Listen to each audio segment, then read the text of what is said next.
Magandang gabi mga ka-idol. Welcome back sa aking YouTube channel.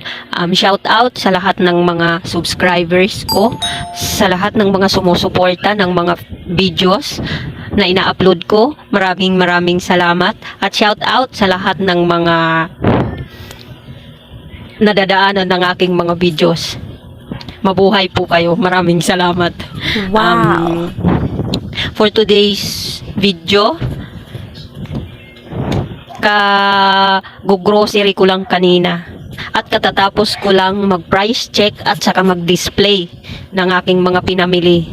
Mga kunting alak at saka mga chicherya at saka mga noodles, yung labuyo, konti lang. Napansin ko, kaya ako nag-update kasi napansin ko nagtaas ang mga alak. Yung impi ko na binili kanina sa Ultra Mega, ang taas na. Tapos yung mojito, yung frasco, at saka yung bilog na gin, nagtaas sila. Kaya, oh my God. ang ginawa ko, nag-adjust din ako kanina ng mga prices. Binago ko na ang mga presyo ko. Kanina ko lang napansin. Hindi ko alam kasi nung last na namili ako, hindi na ako nag-check ng mga presyo. Hindi ko alam kung noon pa nagtaas ang mga presyo niyan. Basta ako kanina ko lang na-check ang mga presyo na nagtaas na pala. Nagulat ako. Grabe. Nagtitinda pala ako siguro noon pa kasi may napanood na ako na nag-adjust na ng mga presyo. Ako ang huli. Nahuli ako sa balita sa mga presyo. Hindi kasi ako nag-update noon. Naging busy kasi ako nung last na nag-grocery ako kaya hinayaan ko. Hindi kailangan talagang sa panahon ngayon pala, tuwing mamimili talaga kailangan busisiin ng mga presyo ng pinamimili natin kasi hindi minsan ilang araw lang nagtataas na ulit sila ng mga prices.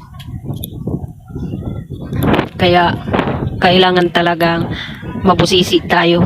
So ngayon, tapos na-display ko na. Ayun, puno na naman yung istante ko. Nakaraos na ako mag-display. Yun kasi, pag namimili ako, yun ang problema ko, ang pag-display. Kaya ang ginagawa ko, hindi ko iniipon na marami ang pamimilhin ko kasi ang hirap mag-display pag natatambak yung pinamili. Kaya ang ginagawa ko, kunti pa lang ang kulang, namimili na ako niyan kasi malapit lang naman ang grocery sa amin, malapit lang ang Ultra Mega sa amin, kaya inaagad ko na pag may mga kulang ng kunti. Ang hirap kasi mag-display pagka marami na tambak na, di ba? So ngayon, okay na, mabilis lang pag kunti lang ang pinamimili. Habang nagdi-display, nagtitinda pa. Ito nga pala yung kanina mga idol sa Ultra Mega. Ito lang yung video ko kasi hindi pwede doon mag-video ng kung saan. Kaya dito lang sa ko, sa mukha ko. Ayan yung kanina. Maganda dito mga grocery kasi pang wholesale talaga sila. At ito naman ang itsura ng tindahan ko nung na-i-display ko na yung mga pinamili ko. Medyo napuno na yung maliit kong istante kahit papano.